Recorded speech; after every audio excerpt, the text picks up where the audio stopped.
बाबरी मस्जिद का जो ढांचा था उसको ध्वस्त किए थे। ध्वस्त किए आप लोगों ने ध्वस्त किया। ध्वस्त करने के बाद भगवान का सिंहासन जहां था वहां जाकर के हम रख दिए। 12 दिसंबर 1949 के मध्य रात्रि में रामलला उस गर्भगृह में प्रकट हुए थे। 90 में हम लोग कार सेवा में गए जी, बंदी हो गए। उसी में विधर्मी सरकार द्वारा कार सेवकों को मारा गया। कौन से सरकार के द्वारा मारा गया था, नाम है क्या? हाँ, मुलायम सिंह। 9 नवंबर 1979 को जब वहां शिलान्यास हुआ जिसमें वामदेव जी महाराज भूमि पूजन किए, कामेश्वर चौपाल जी जो मिथिला के थे हैं, शिलान्यास नींव का ईंटा दिए। उस पर मैंने प्रथम चढ़ाना चढ़ाया। उसके बाद देश विदेश से चढ़ाना आने लगा। मंच से मैंने राम जन्मभूमि मुद्दा के साथ साथ अयोध्या जिला हो ये प्रस्ताव दिए थे। जिला मुख्यालय फैजाबाद में है रहे, लेकिन जिला का नाम अयोध्या होना चाहिए। हम सब छी मिथिला के वासी, हमर परतर करता के राम लखन छथि पाहुन, हमर अनुचित उचित पकड़ता के। पूरे देश में अभी कार सेवकों के लिए सबसे बड़ी खुशी की दिन आई है, क्योंकि कार सेवकों ने जिस प्रकार से राम मंदिर के लिए लड़ाई लड़ा था वो कहीं ना कहीं इतिहास के पन्नों में शामिल की गई और इतिहास के पन्नों में लिखी जाएगी कि कार सेवकों ने देश में एक जंग छिड़ी थी राम मंदिर के लिए, और राम मंदिर का जो सपना कार सेवकों के भीतर जगी हुई थी वो अब पूरा होने जा रहा है 22 जनवरी को। और 22 जनवरी को पूरा होने से पहले जितने कार सेवक है उसमें बहुत सारे कार सेवकों को आमंत्रण पत्र आया था और बहुत सारे कार सेवकों को आमंत्रण पत्र किसी वजह से नहीं पहुंच पाया था। लेकिन अभी हमारे सामने एक ऐसे कार सेवक हैं जो जिस समय बाबरी मस्जिद वाली जंग छिड़ी थी उस समय ये लोग शामिल रहे थे। अभी हम लोग समस्तीपुर के नरघोगी श्री राम जानकी मंदिर पर हैं और हमारे साथ हैं आचार्य श्री सत्यनारायण मिश्र जी। सबसे पहले आपका स्वागत है। धन्यवाद, बहुत बहुत धन्यवाद। आप लोगों के लिए तो खुशी की दिन आ गई है, क्योंकि आप लोगों ने जिस चीज की सपना देखा था उस समय वो अब पूरा होने जा रहा है। बहुत खुशी, सपना साकार हो रहा है। 1980 में मुझे विश्व हिंदू परिषद का जिला अध्यक्ष बनाया गया और 1984 में विश्व हिंदू परिषद यह राम जन्म भूमि मुद्दा उठाया। सबसे प्रथम हम लोग एकात्मता रथ कलश भारत माता का मूर्ति लेकर के गांव-गांव भ्रमण किए। उसके बाद श्री राम जानकी रथ जिला में 1200 गांव है, 1200 गांव में जाकर के जन जागरण किए। परिणाम स्वरूप 1 फरवरी 1986 को ताला खुला। 1 फरवरी 1986 को पहली बार ताला खुला जो 1949 ईस्वी में लगा था। 12 दिसंबर 1949 के मध्य रात्रि में रामलला उस गर्भगृह में प्रकट हुए थे। उसके बाद वहां केस हुआ, ताला लगा। वो ताला 2 साल संघर्ष के बाद 1 फरवरी को ताला खुला। 87 से हम लोग फिर इसमें लग गए। 14 अक्टूबर 88 को विराट संत सम्मेलन हुआ सरयुग तट पर। उसमें मुझे बिहार प्रांत का बजरंग दल का प्रांतीय संयोजक बनाया गया। उसमें मंच से मैंने राम जन्मभूमि मुद्दा के साथ साथ अयोध्या जिला हो ये प्रस्ताव दिए थे। अच्छा, उस समय अयोध्या जिला नहीं था? नहीं, फैजाबाद था। हम कहे जब जिला मुख्यालय फैजाबाद में है रहे, लेकिन जिला का नाम अयोध्या होना चाहिए। मंच का अध्यक्षता स्वामी श्री चिन्मयानंद जी महाराज हरिद्वार कर रहे थे और मंच का संचालन डॉक्टर रामविलास दास वेदांती जी बहुत प्रसन्न हुए। लाखों आदमी ने ओम ध्वनि से हाथ उठाकर प्रस्ताव पारित किया जो योगी सरकार में आकर पूरा हो गया। उसके बाद 9 नवंबर 1979 को जब वहां शिलान्यास हुआ जिसमें वामदेव जी महाराज भूमि पूजन किए, कामेश्वर चौपाल जी जो मिथिला के थे हैं, शिलान्यास नींव का ईंटा दिए। उस पर मैंने प्रथम चढ़ाना चढ़ाया। उसके बाद देश विदेश से चढ़ाना आने लगा। मतलब अयोध्या में जो शिलान्यास पहली बार दिया गया था उस पर प्रथम चढ़ाना आपने चढ़ाया था। आपने चढ़ाया एकदम। 90 में हम लोग कार सेवा में गए, बंदी हो गए। उसी में विधर्मी सरकार द्वारा कार सेवकों को मारा गया। कौन से सरकार के द्वारा मारा गया था, नाम है क्या? हाँ, मुलायम सिंह यादव ने। अच्छा। उसके बाद 1992 6 दिसंबर को जब ढांचा ढाने के लिए कार सेवक पर चढ़ गए तो हम लोग जी। जो सिंहासन था भगवान का, जी। उस सिंहासन जो काठ का था पहले 1949 में रखाया गया था, वो निकाल करके बाहर किए, जी। वहां खड़े रहे जी। और ढांचा ध्वस्त होने के बाद हाँ। फिर मतलब बाबरी मस्जिद का जो ढांचा था उसको ध्वस्त किए थे ध्वस्त किए, आप लोगों ने ध्वस्त किया। ध्वस्त करने के बाद भगवान का सिंहासन जहां था वहां जा करके हम रख दिए। अच्छा। हाँ। अच्छा, जिस समय मस्जिद को ध्वस्त करने आप लोग गए थे तो डर नहीं लगा था क्या? नहीं, डर गए। जब जाने संकल्प हाथ में लेकर गए थे, समर मरण पुण्य सुरसरी तीरा, राम काज छन भंगु शरीरा। हम लोग राम, मतलब उस समय आप लोग राम भगवान का बंदर बन करके उनका घर को आजाद करवा दिए थे। उस समय में हम श्री रामचरितमानस प्रचार संघ के प्रांतीय अध्यक्ष थे। अभी श्री रामचरितमानस प्रचार संघ जो पंजीकृत संस्था है, इसका अभी हम राष्ट्रीय अध्यक्ष हैं। अच्छा, हम आपसे एक बात आचार्य जी जानना चाहेंगे। जिस समय बाबरी मस्जिद को ढहा गया था राम जी के बंदरों के द्वारा, राम जी के सेवकों के द्वारा, कार सेवकों के द्वारा, उस समय कितने लोग आप लोग थे? लाखों लोग थे। लोग की संख्या तो जब भगवान राम का थी युद्ध चला रावण के साथ, तो पदुम 18 जूथप बंदर, बंदर का कौन गिनती, 18 पद्म सेनापति थे। तो कार सेवक तो अयोध्या में था। अच्छा। जब हम लोग ढाहे उसके बाद दीवार जोड़ने लगे, रात्रि विशेष हो गई, कल हो करके जोड़ने लगे। हाँ। आकर के हेलीकॉप्टर देखा जी संभरने वाला नहीं है। मतलब इतना भीड़ पहुंच गया था। जब 7 दिसंबर के मध्य रात्रि में हम लोग सो रहे तो 3 बजे कर्फ्यू लगा तो वहां से हम लोग को हटाया गया। लेकिन जब तक हम लोग जगे रहे, केंद्र सरकार को हिम्मत नहीं हुआ जो हम यहाँ कब्जा। मतलब उस समय केंद्र सरकार और राज्य सरकार दोनों विरोध में था, फिर भी आप लोगों ने राज्य सरकार तो कल्याण सिंह का राज्य सरकार था, उन्हीं के राज्य में तो टूटा।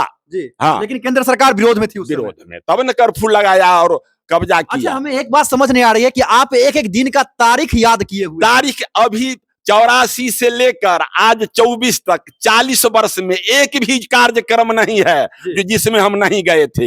हम जिला अध्यक्ष रहे, विभागाध्यक्ष हुए, राम जन्मभूमि मुक्ति संघर्ष समिति का प्रांतीय उपाध्यक्ष हुए। बहुत दायित्व तो मुझे दिया गया था, इसलिए अच्छा, इतना मेहनत किए थे उस समय राम जी के मंदिर को आजाद करवाने के लिए। लेकिन अभी 22 जनवरी वाले कार्यक्रम में आप शामिल हो रहे हैं या नहीं? एकदम जा रहे हैं। कब निकल रहे हैं आप? हमको तो वहां जाना बुलाहट था, 15 को पहुंचना था। जगत गुरु शंकराचार्य स्वामी वासुदेवानंद सरस्वती जिनके संरक्षण और सानिध्य में ये सब कार्य हो रहा है, जिनके अध्यक्षता में आज तक परिषद का सब मंच चला, सब कार्य हुआ, वही बुलाए जी मिश्र जी, आप रामचरितमानस प्रचार संघ के राष्ट्रीय अध्यक्ष, विश्व हिंदू परिषद के प्रांतीय प्रमुख, इसमें आप आइए। हम अभी तक नहीं आया है तो हम आपको बुला रहे हैं, हमारे साथ रहिए आप। हम कहते आप कहाँ रहेंगे? तो महेश जोगी आश्रम अयोध्या में है, आप वहां आइए। हम बोले कोई रोकेगा तो कोई नहीं। आप तो अशोक सिंघल के साथ है, नेपाल में कार्य कर चुके हैं। बाद में अशोक सिंघल आपके 64 में विश्व हिंदू परिषद का स्थापना हुआ और 1986 से हम लोग विश्व हिंदू परिषद के सदस्य हैं। 80 में अध्यक्ष हुए, उसके बाद 90 में विभागाध्यक्ष हुए। जब 9 दिसंबर 6 दिसंबर को ढांचा ध्वस्त हुआ, 9 दिसंबर 92 पर परिषद पर प्रतिबंध लगा, हम लोग भूमिगत हो गए। आपसे एक प्रश्न करना चाहेंगे। जिस समय आप लोगों ने ढांचा को ध्वस्त किया था, उस समय खुशी हुई थी क्या? खूब खुशी। खुशी काहे नहीं होगी? क्योंकि दूसरे धर्म वाले ने वहां पर कब्जा कर रखा था, तो फिर उनको तकलीफ हुई होगी ना? तो स्वाभाविक तकलीफ होना, तो उस तकलीफ से क्या मतलब? हम तो राम काम किन्हे बिना मोह कहाँ विश्राम। हाँ। अच्छा, आप तो राम को ले आए, अब काशी मथुरा बाकी है। इसमें लाखों आदमी को हम लोग संकल्प कराए, क्रिया खुआए, साथ साथ मैं भी किए।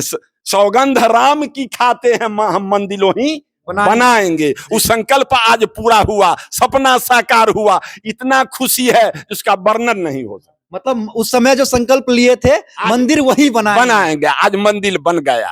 हाँ। आप लोगों के लिए सबसे बड़ी खुशी, सबसे बड़ी। उसके बाद 30 सितंबर 2010 को इलाहाबाद हाई कोर्ट का फैसला आया। उस समय खुशी हुई। पुनः के सुप्रीम कोर्ट में हुआ तो 9 नवंबर 2019 को अंतिम फैसला वहां से आया। तो हम मिलाए ये ठीक 9 नवंबर 1979 में हम लोग पहला शिलान्यास किए थे। आज ठीक 30 वर्ष के बाद 9 नवंबर 2019 को सुप्रीम कोर्ट का फैसला आया और वो फैसला के अनुसार माननीय प्रधानमंत्री नरेंद्र मोदी जी ने शिलान्यास करके अब बहुत कम समय में आज मंदिर बनाकर स्थापना करने जा रहे हैं। ये और खुशी की बात है। बहुत सारे अभी जैसे शंकराचार्य, पुरी शंकराचार्य जी की हम बात ले लें तो वो कह रहे हैं कि जो राम जी का प्राण प्रतिष्ठा किया जा रहा है, ये प्राण प्रतिष्ठा नहीं, वहां राजनीति की जा रही है। नहीं अरे जाके रही भावना जैसी, प्रभु मूर्ति देखी तीन तैसी। वो कभी हम जो कह रहे हैं, हम भी पंडित हैं, आचार्य हैं, हजारों यज्ञ कराए हैं।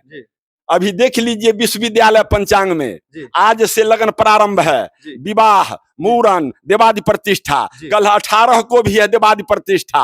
बस नौमी के चलते शुक्र नहीं है, शनि मंगल मिथिला में काम नहीं होता है। फिर 21 तारीख को लगन देवादि प्रतिष्ठा, 22 तारीख को देवादि प्रतिष्ठा, फिर 25 पूर्णिमा को देवादि प्रतिष्ठा। आचार्य जी, एक प्रश्न आपसे, धर्म के दृष्टिकोण से शंकराचार्य बड़े या प्रधानमंत्री बड़े? धर्म के दृष्टि से तो जगत गुरु हैं, बड़े हैं, लेकिन अपने पद का मर्यादा रखना चाहिए। जैसे वो बोल रहे हैं वो निराधार बात है। हमारे साथ जो सब दिन से शंकराचार्य हैं, जिनके साथ सब कुछ हुआ है, स्वामी वासुदेवानंद सरस्वती बद्रिकाश्रम के 16 से ही उनके साथ हमको रहना था। लेकिन हमारे राम किशोर जी जो भार का इंतजाम किए, 1100 गांव में मैंने शिला पूजन कराया था, तो हुआ जे कि 1100 भार जाए, आज 1100 के बदला 5100 हो गया, गिनती से बढ़ भी सकता है। इसमें कौन कौन सामान है जो आप पूछे, गोसाई जी रामायण में भी दे दिए थे, जे दधी चूड़ा उपहार अपारा, अब भरी भरी कामर चले कहारा। इसमें सब चीज है। और दधी चूड़ा का अभी माह भी है, अभी मकर संक्रांति का पर्व भी है। ये नरघोघी ठकुरबाड़ी जो है, ये 360 झोपड़ी का गुरुद्वारा है, इसलिए मिथिला का ये प्रधान पीठ है। और आज सबसे बड़ी बात है कि नरघोघी के लिए श्री राम जानकी मेडिकल कॉलेज का भी शुभारंभ होने जा रहा है। इसलिए हम लोगों का गर्व है कि हम सब छी मिथिला के वासी, हमर परतर करता के, राम लखन छथि पाहुन हमर, अनुचित उचित पकड़ता के। तै दुआरे और कोई आचार्य जी इस प्रकार के आपके पास मिथिला का अगर क्वेट्स हो तो आप बताने की कोशिश करेंगे? मिथिला का तो हम सब जानते हैं, उतना समय कहाँ। अच्छा, एक दो और बता दें। हम चाहेंगे जिस प्रकार से अभी आपने कहा था 2 लाइन, उस प्रकार से 1-2 हो जाए। ये मिथिला जो है, इतना विशेषण गोस्वामी जी किसी क्षेत्र को नहीं दिए। मिथिला का जितने हम नारी नर हैं, हम सब सकल सुकृति के राशि, भई जग जन्म जनकपुर वासी। धर्म से पूरा नर नारी, सुभग सुचि संता, धर्मशील ज्ञानी गुणवंता। तो मिथिलापुरी के 10 विशेषण लगा हुआ है। मतलब मिथिला से ही अयोध्या है एक तरह से देखा जाए। राम जी का सासुर मिथिला है, उनके सासुर से ही प्रतिष्ठा के अवसर पर बाहर जा रहा है मिथिला से अयोध्या, इसलिए इसको रोकने वाला कोई नहीं। अच्छा, बहुत सारे लोग जो हैं वो मिथिला से राम भगवान को बहन लगा के गाली दे रहे हैं। अधिकारे है। और ठौर सब देवन सिरमौर होके वेद के ऋचा से पूजौलो, लेकिन मिथिला में आके सारियो सरहज के गाड़ी बिना न अघैलो हो, राघोजी कौने गुमान में भूलैलो। मतलब आप भी थोड़ा सा ले लिए राम जी का। चलिए आचार्य जी, आपने अपना बहुमूल्य समय दिया, इसके लिए बहुत बहुत धन्यवाद आपका। जय हो। खूब हम एकदम आप लोगों को हृदय से आशीर्वाद देते हैं जी, राम काम में आप लोग भी लगे रहें। बहुत बहुत धन्यवाद।